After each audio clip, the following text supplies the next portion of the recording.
Have you ever believed in something so deeply that it shaped the way you looked at an entire country? Only for one quiet moment to crack that belief open and leave you unsettled? Not angry, not defensive, just shaken.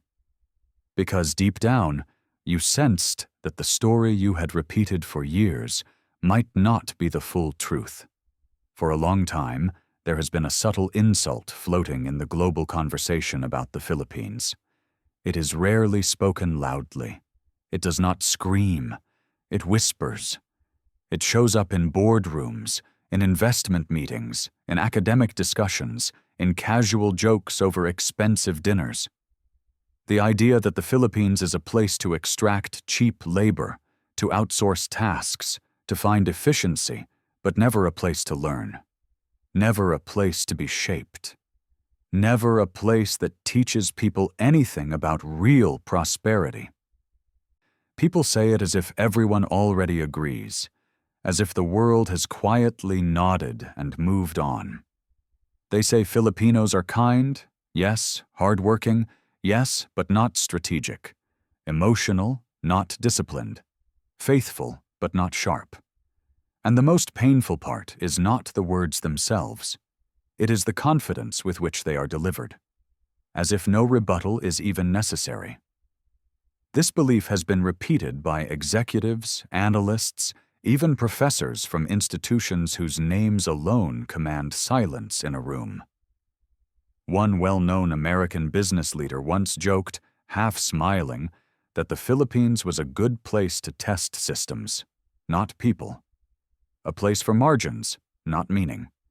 No one challenged him. Why would they? He was a billionaire, self-made, celebrated, quoted in magazines that defined success. And that is where this story begins. Not in the Philippines, but in the mind of a man who thought he had already seen everything worth seeing. His name is Richard Hale.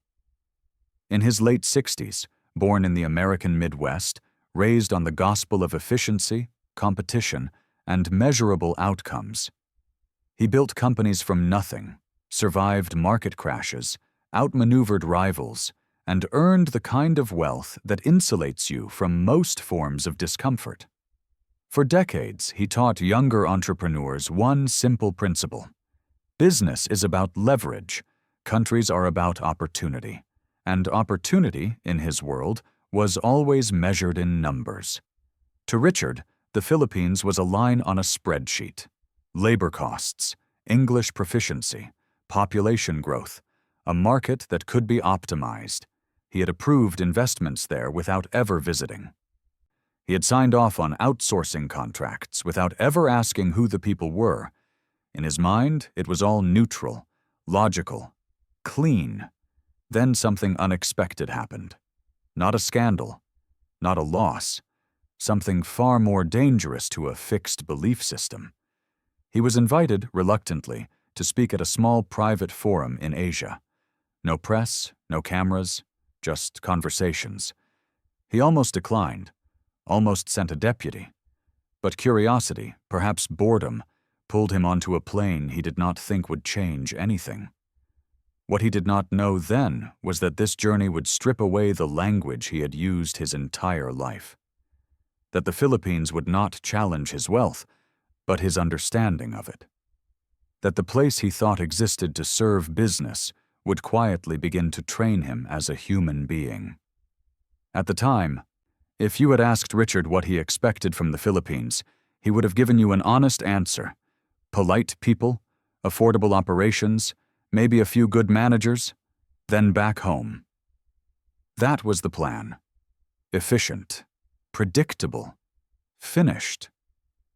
But what if I told you that months later, this same man would stand in front of other billionaires and say something that made the room go silent? Not about profits, not about growth, but about people. And about how the Philippines had taught him something no market ever had. The reversal did not come with fireworks. It began with discomfort. And a question he could no longer ignore. Before that moment of silence ever existed, before any quiet admission of being wrong, There was a long stretch of inner exhaustion that Richard Hale rarely spoke about. From the outside, his life looked complete. From the inside, it felt strangely hollow. He had built empires, but somewhere along the way, he had lost the sense of why he was building at all. In his younger years, hardship had been his fuel. He grew up watching factories close, families fracture, and neighbors lose dignity one paycheck at a time. That fear of falling behind pushed him through sleepless nights, failed startups, and ruthless competition.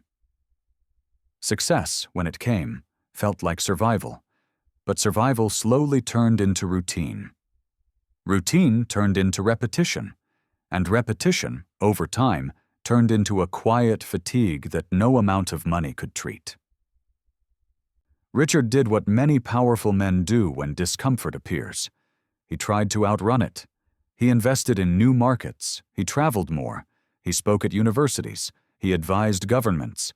He told himself that impact would bring meaning.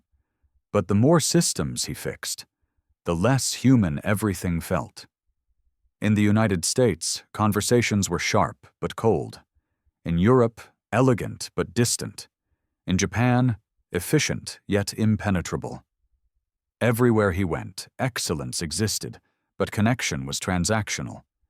People listened to him because of his title, not because of who he was. There was also another truth he rarely acknowledged. Beneath the confidence, his health had begun to betray him. Chronic fatigue, a heart condition managed by medication. Doctors spoke in careful tones, reminding him that stress accumulates interest just like debt. He nodded, smiled, and went back to work. Slowing down felt like failure, and failure was a language he had trained himself never to speak. It was during this period that the invitation arrived, not from a major financial hub, not from a global summit. It came quietly, through an acquaintance who mentioned a small forum in Asia where business leaders were invited not to pitch, but to listen. The Philippines was listed as the host. Richard almost dismissed it immediately. The country did not fit his mental map of transformation. It was not where breakthroughs happened. At least, not the kind he valued. Yet something about the invitation unsettled him. Perhaps it was the absence of prestige. Perhaps it was the phrasing. A gathering about people, not profits. Culture, not scale. Values, not valuation. These were words he used in speeches but rarely engaged with seriously. Still, a faint curiosity emerged. Not excitement. More like irritation mixed with intrigue. He arrived with low expectations and a guarded posture. He expected disorganization, inefficiency, polite smiles masking incompetence. What he encountered instead was something harder to categorize. Conversations that were unhurried, questions that were personal, people who listened without trying to impress. At first it frustrated him. He was used to rooms that competed for his attention. Here, no one rushed him. No one flattered him. One evening, after a long day of discussions that felt strangely heavy, he sat alone, replaying moments that did not fit his framework. A Filipino organizer who apologized sincerely for a minor delay. A young professional who spoke about business as service, not conquest. A soft-spoken doctor at the forum who mentioned treating patients who could not pay, without bitterness, without drama. Richard felt an unfamiliar tension building inside him. Not anger, doubt, the kind that creeps in when reality refuses to conform. He was not ready to call it admiration. Not yet. But something had shifted. A crack had formed in the armor of certainty he had worn for decades. For the first time in a long while, he did not feel like the smartest person in the room. And that realization unsettled him more than any loss ever had. The shift did not announce itself with clarity. It arrived quietly, almost inconveniently, woven into ordinary moments Richard would have ignored anywhere else. It began on a humid morning when he chose to walk instead of being driven, insisting it was just to clear his head. The street was alive in a way that felt unpolished but deeply human. Vendors greeted him without recognition. Children laughed without hesitation. No one seemed impressed by who he was, and strangely, no one seemed intimidated either. That unsettled him more than hostility ever could. Later that day, he found himself sitting in a modest conference room, not the kind lined with glass and steel, but one warmed by natural light and soft voices. The discussion drifted away from projections and metrics and moved toward stories. A Filipino entrepreneur spoke about building a company not to dominate a market, but to keep families together. Another talked about choosing to stay after graduation, not because it was easy, but because it was right. Richard listened, arms crossed at first, waiting to detect exaggeration. He found none. What struck him most was the absence of bitterness. Many of these people had far less than those he mentored back home. Fewer resources, fewer safety nets. Yet they spoke with a grounded confidence, not envy. Their ambition was quieter, anchored in something deeper than expansion. It felt unfamiliar, almost dangerous to his worldview. That evening, a local physician invited him to visit a small hospital on the outskirts of the city. Richard declined politely, citing fatigue. The doctor smiled, nodded, and said he understood. There was no pressure, no sales pitch. That alone made Richard pause. He changed his mind. The hospital was simple, clean but unremarkable.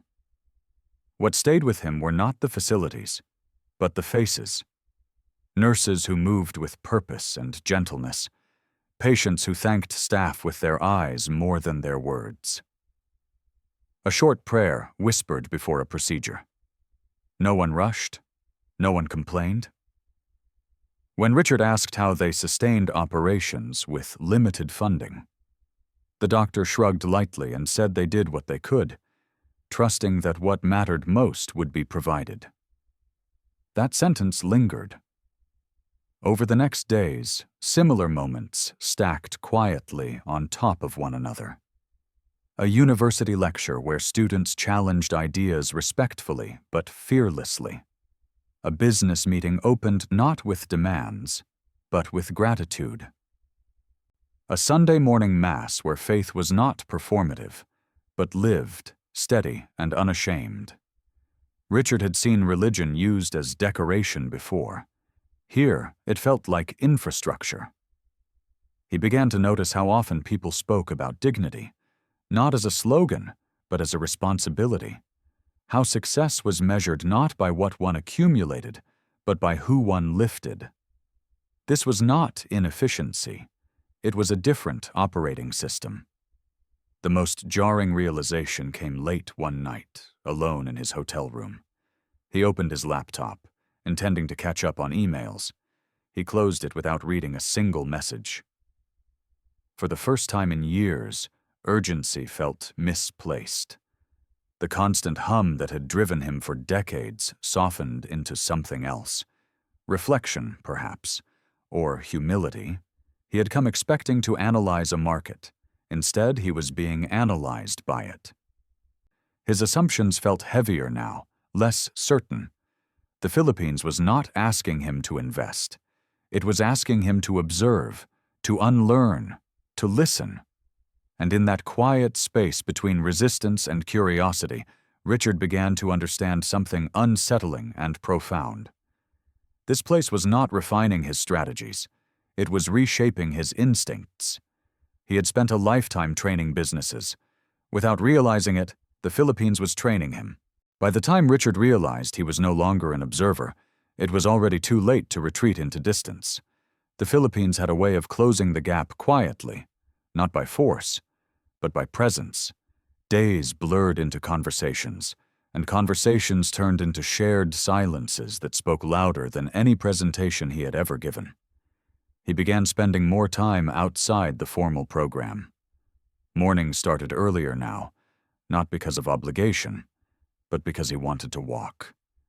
He would sit in small cafes where no one knew his name, listening to families talk about school fees, work shifts, and prayer intentions with the same seriousness he once reserved for quarterly earnings calls. There was struggle in those voices, but no shame. Hardship was not hidden here. It was carried together. One afternoon, he was invited to a modest home where several community leaders gathered after work. No agenda, no stage, just food shared on a worn table, hands reaching instinctively to serve others first. When Richard tried to help, someone laughed softly and thanked him, as if the gesture itself mattered more than the assistance. Before eating, a prayer was offered. Not long, not dramatic, just gratitude for food, for life, for one another. Something inside him tightened. He had funded hospitals, sponsored charities, written checks large enough to build wings and programs. Yet he could not remember the last time gratitude had been this tangible, this uncalculated. Here, faith was not a marketing language, it was a rhythm. When people spoke of God, it was not abstract, it was personal, embedded in daily endurance. As days passed, Richard noticed a change in his own body. The tightness in his chest eased. Sleep came more easily. The constant vigilance he carried like armor began to loosen. He found himself listening without preparing responses, laughing without checking the time. These were not efficiencies. They were surrenders. The emotional peak arrived unexpectedly. During a visit to a small business supported by the community, a worker recognized him from the forum and thanked him. Not for his wealth, not for advice, but for listening.